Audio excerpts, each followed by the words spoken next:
So first of all, Tracy, thank you for joining me. And you're running for Ward 4. So just first of all, tell me a little bit about you and why you decided to run. Sure, thank you, Sarah, for having me here today. My name is Tracy Greever-Rice, and I have been living in Columbia about past 28 years. I was an undergraduate here, went away for a while, came back, and did a couple graduate degrees. I have experience working in serving on boards and commissions and working on public service in the community for a long time, and I think Columbia is a really great place to live. I think we've got 2 or 3 or more really hard decisions to make in the next several years in terms of public policy and different directions to take, and I'd like to be part of that conversation. Can you elaborate a little more on those 2 or 3 big decisions concerning public policy? Sure, I would be glad to.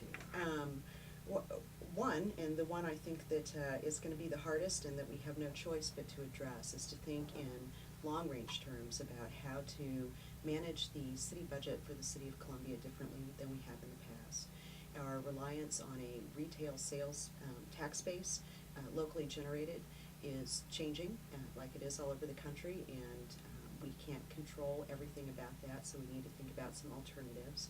One I would like to consider is a use tax on internet sales.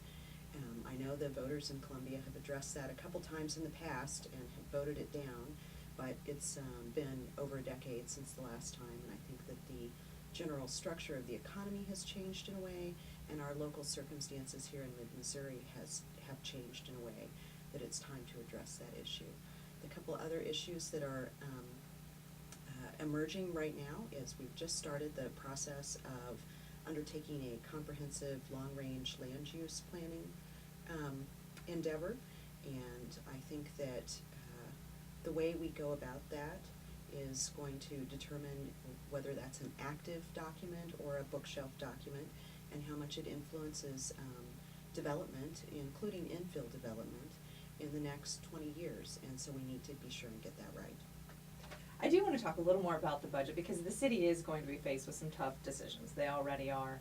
What do you see as, if you can, even get specific on some of the areas where you think the city maybe could trim or restructure?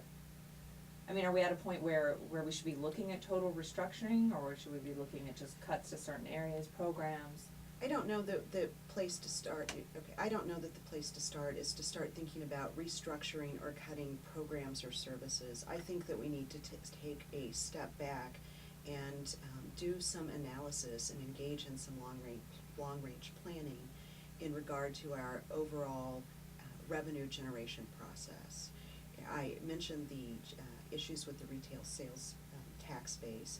We also need to think about the way that we provide services in the city through utilities, etc., and the way that we generate users' fees, and make sure that we're on target with a fair and equitable balance between ways we generate revenue that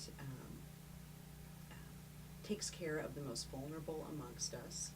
We can't sacrifice our duty and our responsibility to those folks, and also ensures that we're being fair about how we make sure everyone does relatively well. And then there's another piece to it too, and that is about how we do economic development, specifically economic-based development. So, one approach is to cut and change or reduce services. The other approach is to figure out innovative ways to grow our economy in a sustainable way, and that's what I'd like to focus on too. I think that sometimes doing economic development is about bringing things in, but sometimes economic development is about growing our own. And there's a significant body of research that's at least 30 to 40 years old that makes it very clear that the most effective long-term economic development strategies are about growing your own, not about chasing smokestacks. So we need to be very careful. We need to keep all the tools and options on the table. We need to invest resources and devote energy to attraction strategies that have a real evidence-based possibility of being effective.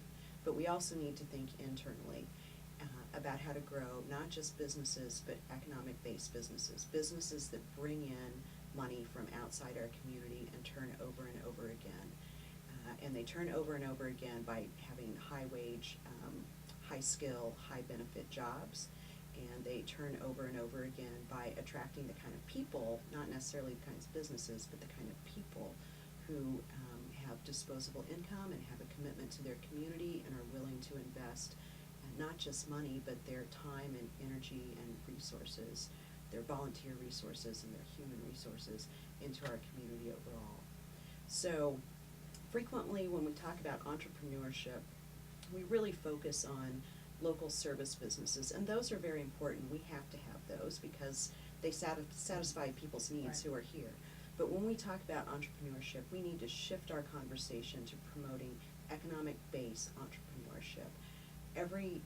We're a special community in that we have a major Research One university here. We have the power and the skills and the knowledge to create economic-based industries right here on our own.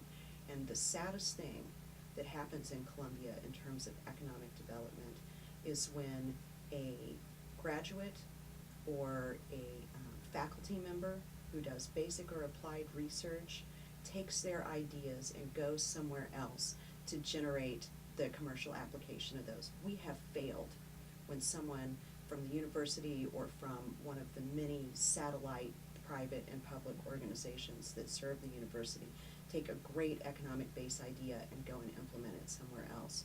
So we need to be really focusing our economic development policy resources on making sure that we're focused on the businesses and operations that will be committed to our community in the long run, not come here briefly, use up the incentives that we give them, and then move on to the next town's incentives. That's a failure in economic development. I'd just like to get your opinions on TIFs, TDDs. Do they work? Is this something the city should be doing more of? Well, I have a rule of thumb about tools and for economic development or tax generation development, and that you want to have all the tools you possibly can in your toolbox. It's how you use them that matters. You can use a tool to build a church, or you can use a tool to knock the preacher over the head. So we need to make sure that we're using our tools properly. And the issue with TIFs and TDDs that I worry about, and we have a number of them here in Columbia, is that in the long run, you have to make sure that you have a reasonable ratio of overall taxing that is implemented in a community. And if we have too many TIFs or TDDs, or we're not thoughtful about long-range planning in their implementation, we could end up in a place where we can't generate overall local tax revenues that serve the overall operating budget and overall programs in the city, because too much is distributed to small pieces of commercial property. Mm-hmm. So, I think that there are ways to use those tools that are successful and productive for the community, and certainly for the owners of the property that are involved in those tools. So I'm not just dismissing them out of hand. I'm just saying that we need to be really careful about how we use them.